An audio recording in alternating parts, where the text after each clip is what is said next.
Baik, Assalamualaikum warahmatullahi wabarakatuh. Perkenalkan, nama saya Mutriana N2065087.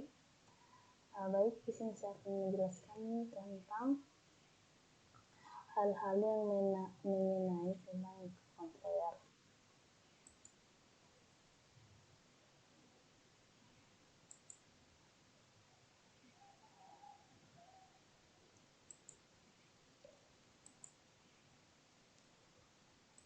Hal-hal yang mengenai microcontroller itu yang pertama CISC atau Complete Instruction Set Computer. Kedua, memiliki lebih dari 80 instruksi.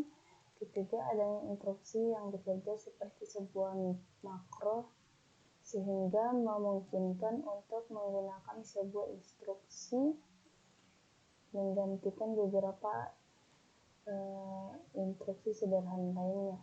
Selanjutnya RISC atau Reduced Instruction Set Computer, kemudian menggunakan jumlah instruksi yang lebih sedikit dibanding CISC. Kemudian keuntungan dari RISC adalah kesederhanaan desain chip yang lebih kecil, jumlah pin sedikit, dan sangat sedikit mengkonsumsi daya.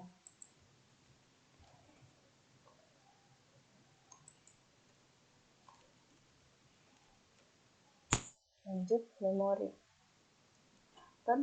Pemrogramming atau reprogramming menggunakan memori non-volatile untuk menyimpan program. Program akan memungkinkan microcontroller tersebut untuk diprogram di tempat. OTP on-time programmable microcontroller. OTP adalah microcontroller yang hanya dapat diprogram satu kali saja. Kemudian UART atau Universal Asynchronous Receiver Transmitter adalah adapter serial port adapter untuk komunikasi serial sinkron. Kemudian selanjutnya USART atau Universal Synchronous atau Asynchronous Receiver Transmitter merupakan adapter serial port untuk komunikasi serial sinkron dan sinkron. Kemudian serial sinkron tidak akan memerlukan start atau stop bit dan dapat beroperasi pada klik yang lebih tinggi dibanding sinkron. Selanjutnya SPI atau Serial Peripheral Interface merupakan port komunikasi serial sinkron. Lanjut, SCI Serial Communication Interface merupakan Enchained UART atau Asynchronous Serial Port.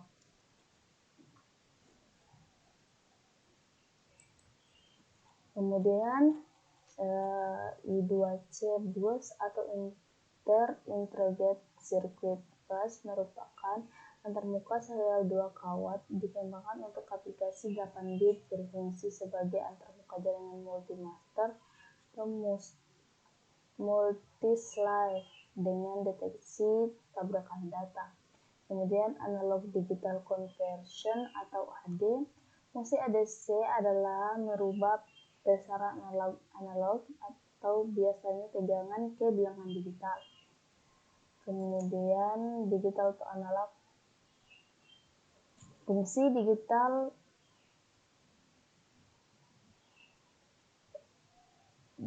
analog converter adalah merubah besaran digital ke besaran analog. Kemudian komparator. Komparator ini bekerja sebagai IC komputer biasa, tetapi sinyal input atau inputannya terpasang pada bus microcontroller. Lanjut, interupsi. Interupsi atau interrupt merupakan metode yang efisien bagi microcontroller untuk memproses periferalnya. Microcontroller hanya bekerja memproses periferal tersebut hanya pada saat terdapat data di periferal tersebut. Macam-macam interupsi. 1. Maskable interrupt. Dengan maskable interrupt, kita dapat bebas memilih untuk menggunakan satu atau lebih interupsi. Keuntungan maskable interrupt ini adalah kita dapat mematikan interupsi pada saat mikrokontroler sedang melakukan proses yang kritik, sehingga interupsi yang dapat akan diabaikan. Kedua, victorious interrupt. Pada saat terjadi interupsi, interrupt handler secara otomatis akan memindahkan program pada alamat tertentu yang telah ditentukan sesuai dengan jenis interupsi yang terjadi. Mikrokontroler populer yaitu 851 Intel memori untuk program bisa dialamati hingga 64 KB, memori bawah 4K, 8K atau 16K tergantung tipe bisa terletak di chipnya. Mikrokontroler ini memiliki 128 bit memori internal ditambahkan beberapa register atau CVR, juga bisa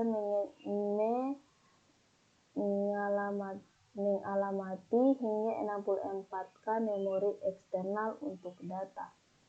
Kemudian mikrokontroler 6805 atau Motorola memiliki arsitektur non-Neumann di mana instruksi data I/O dan timer terdapat pada satu daerah memori. Stack pointer yang dimiliki adalah 5 bit sehingga kedalaman stack terbatas hingga 32 bit. Kemudian PIC atau microchip. PIC merupakan mikrokontroler RISC yang pertama pada umumnya. RISC mengakibatkan kesederhanaan rancangan, hanya memiliki sedikit instruksi, 33 instruksi untuk 16 kali. Kemudian Z8 atau Zilog memiliki arsitektur unik, merupakan arsitektur gabungan dengan 3 daerah memori, yaitu program memori, data memori, dan CPU register file. Mikrokontroler ini memiliki UART, timer, DMA, I/O hingga 40 buah pada chipnya. Versi lainnya memiliki SYN atau Async Serial Channel.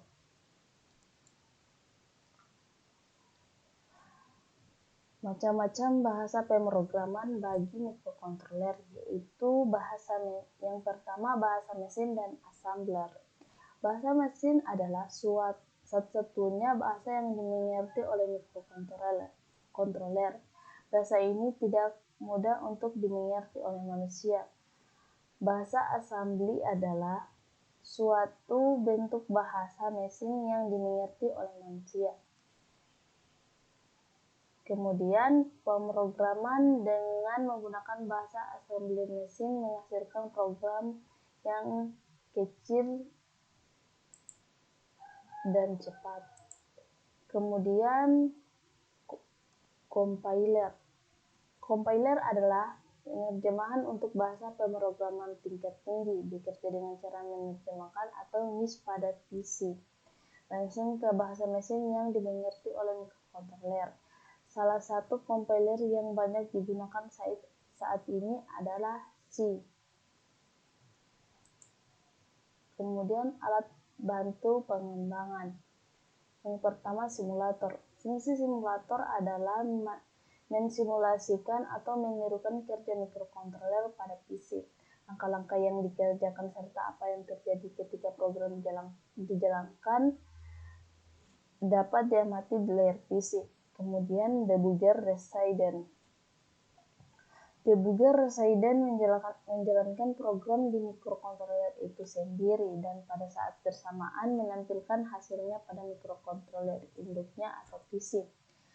Selanjutnya, emulator. Emulator adalah peralatan yang bekerja dengan berpura-pura sebagai mikrokontroler dan pada saat bersamaan ia mengambil informasi untuk ditampilkan. Mikrokontroler keluarga 806. Kemudian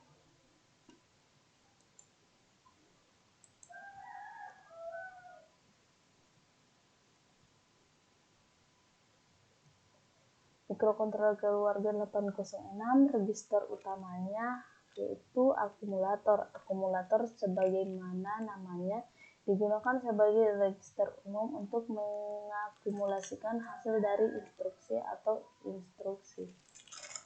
Register R dan B. Register R adalah register yang digunakan sebagai register pembantu penyimpanan data dalam bentuk operasi. Kemudian register B sama dengan akumulator dalam hal dia menyimpan sebuah harga 8 bit atau 1 bit. Kemudian di PTR, PC, dan SP. Di PTR atau data pointer adalah salah satunya register yang dapat diakses 16 bit atau 2 bit di dalam keluarga 8031. PC atau program counter adalah alamat 2 bit yang memberitahu 8951 di mana instruksi selanjutnya akan dilaksanakan.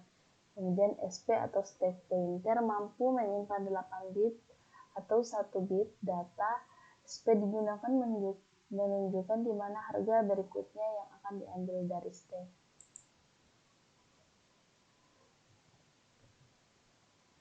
Mode pengelamatan immediate adalah sangat umum dipakai karena harga yang akan disimpan dalam memori langsung mengikuti kode operasi dalam memori. Direct address. Dalam mode pengalaman direct address, harga yang akan dipakai diambil langsung dalam alamat memori lainnya. Indirect addressing. Mode pengalaman indirect addressing sangat berguna karena dapat memberikan fleksibilitas tinggi dalam mengalamati suatu harga.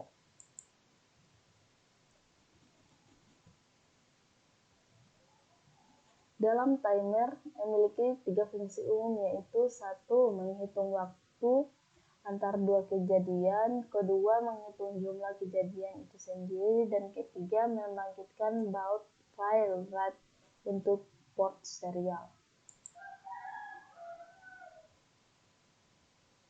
Baik, itu saja. Lebih dan kurangnya mohon dimaafkan. Assalamualaikum warahmatullahi wabarakatuh.